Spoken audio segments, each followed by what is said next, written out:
pela CNT, o Jogo do Poder, hoje com participação dos deputados Eduardo Cunha e Washington Reis.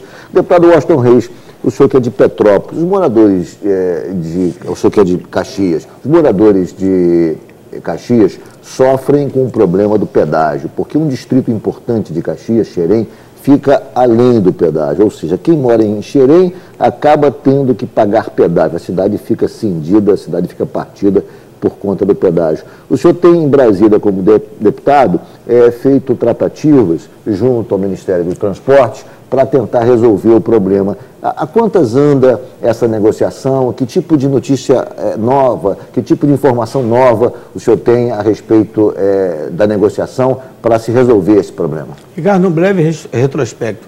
Fui deputado estadual durante 10 anos e fui prefeito de Duque de Caxias. Tem 15 anos que estabeleceu aquela concessão. Primeiro, um preço exorbitante. Hoje, para você passar de carro, ele custa R$ 8,00, com a carreta R$ 40,00. Então, a região ficou totalmente esvaziada, de valorização imobiliária. Muitas empresas deixaram de se instalar no nosso polo industrial da Codim. Temos o polo da Fábrica Nacional de Motores.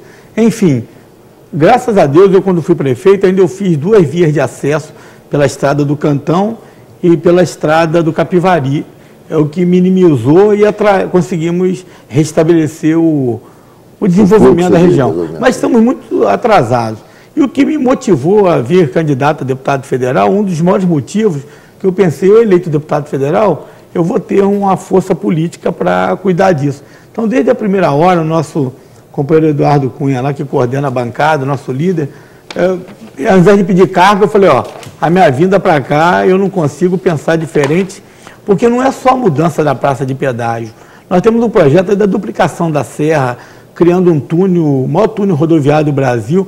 Hoje, para você ter uma carreta, ela tem que subir na contramão de madrugada para transportar uma carga de maior... essas cargas, para ir para Minas, essas peças de hidrelétricas e tudo, tem que subir tudo na contramão, um transtorno louco. E eu tenho ali a dor, há 30 anos atrás, meu pai morreu de acidente naquela serra. Sou nascido ali em Xerém. Então, nós conhecemos o esvaziamento daquela região. Reuniões em Brasília para tratar desse assunto. O que avançou nesse sentido? Avançou muito. Nós já estamos lá na NTT, junto com o doutor Bernardo Figueiredo, com um projeto aprovado em parceria com a concessionária.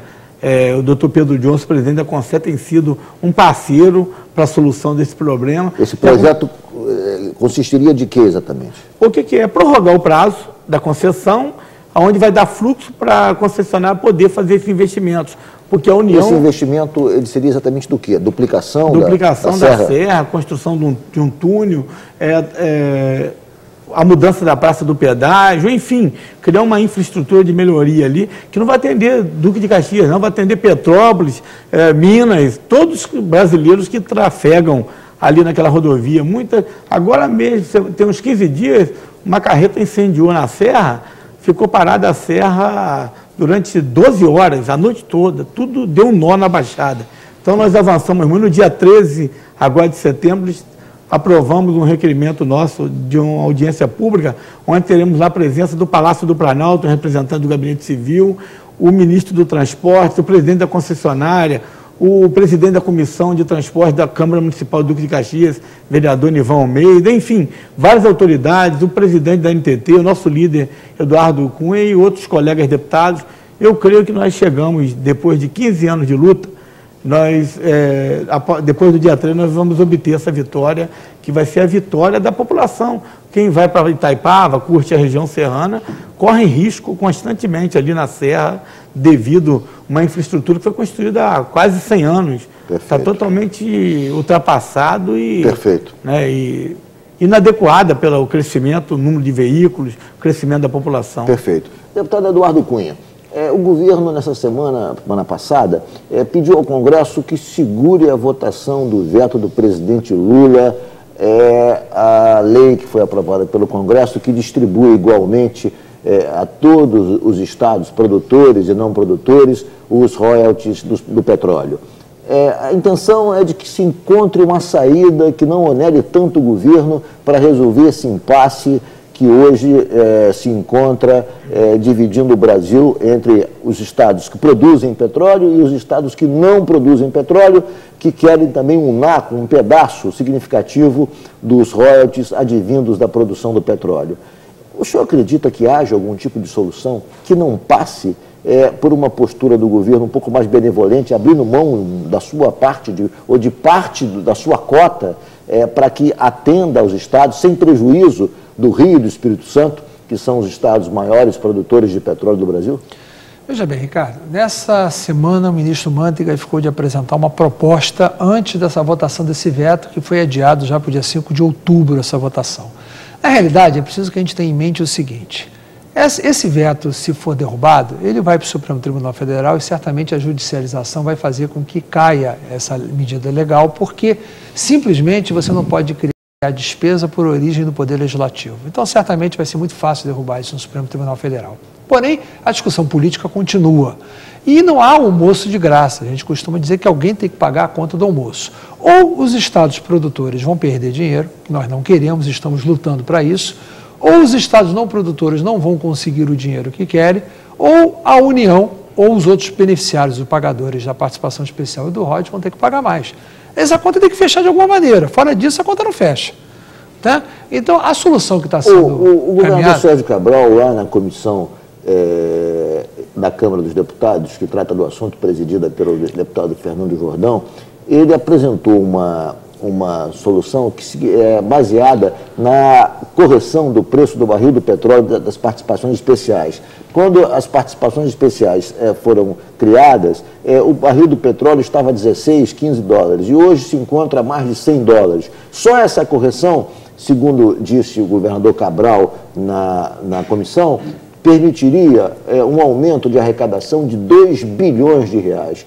Seria uma boa medida, né, deputado? Prevê até mais. Na realidade, foi na CAI do Senado, a Comissão de Assuntos Econômicos, um debate com os outros governadores, que o deputado Fernando Jordão é relator na Comissão de Minas e Energia do projeto que o ex-presidente Lula enviou, que seria o projeto de consenso. Perfeito. Mas o Senado também está com uma discussão paralela. Então, o que aconteceu? Na prática, para que o telespectador possa entender bem como é que funciona isso, nós temos a cobrança de royalties, que é uma alíquota fixa percentual sobre o preço do barril de petróleo. E temos a participação especial, que é uma alíquota sobre campos, que, segundo a definição legal, que tem maior lucratividade. E foi regulamentado por um decreto do presidente da República à época. E esse decreto estabeleceu as faixas, inclusive, de isenção por volume de produção de barril. Estabeleceu faixa até 450 milhões de metros cúbicos por produção trimestral, 900, estabeleceu faixas, e com alíquota aplicada e fórmula para cada faixa. A proposta do governador Cabral, ela pega esse valor de produção, coloca no valor do barril de petróleo à época que foi editado o decreto, pela taxa de câmbio à época, ou seja, o valor do barril em reais, traz a correção desse pelo índice de inflação até a data de hoje, e aí, consequentemente, na hora que se faz isso, as isenções e as alíquotas vão incidir sobre um valor em reais e não mais sobre um volume de produção de barril. O que vai significar que vão pagar mais. E quem vai pagar mais? As petroleiras. Não é a União, nem ninguém. É as petroleiras, a British Petróleo, a OGX, a Petrobras, todas as petroleiras que vão produzir barris de petróleo pagarão aquilo que já pagavam quando foi editado o decreto. O que aconteceu é que esse valor foi defasado. É como correção de tabela de imposto de renda. Se você não corrigir a tabela, o contribuinte paga mais imposto. Isso funciona ao contrário. Pela não correção, eles passaram a pagar menos. Consequentemente, isso é uma lucratividade a maior que eles estavam tendo, porque havia um estudo econômico em função de um regramento que foi colocado com um barril muito mais baixo, o preço do barril disparou, o dólar aumentou em função daquela época. Essa mudança seria suficiente para corrigir o problema? Os nossos cálculos feitos ali dão em mais de 8 bilhões de reais por ano somente essa correção. Ou seja, isso seria mais do que suficiente para resolver todos os problemas. E quem vai pagar essa conta? Todas as petroleiras que têm campos explorados. Porque dos mais de 300 campos hoje existentes, menos de 10% pagam participação especial. Enquanto 100% paga royalties, só 10% pagam participação especial. Então é como imposto, é cobrar de quem ganha mais. Eu vou fazer um rápido intervalo, o Jogo do Poder volta em 1 minuto, hoje contando com a participação do deputado Eduardo Cunha, do PMDB, e o Washington Reis, também do partido.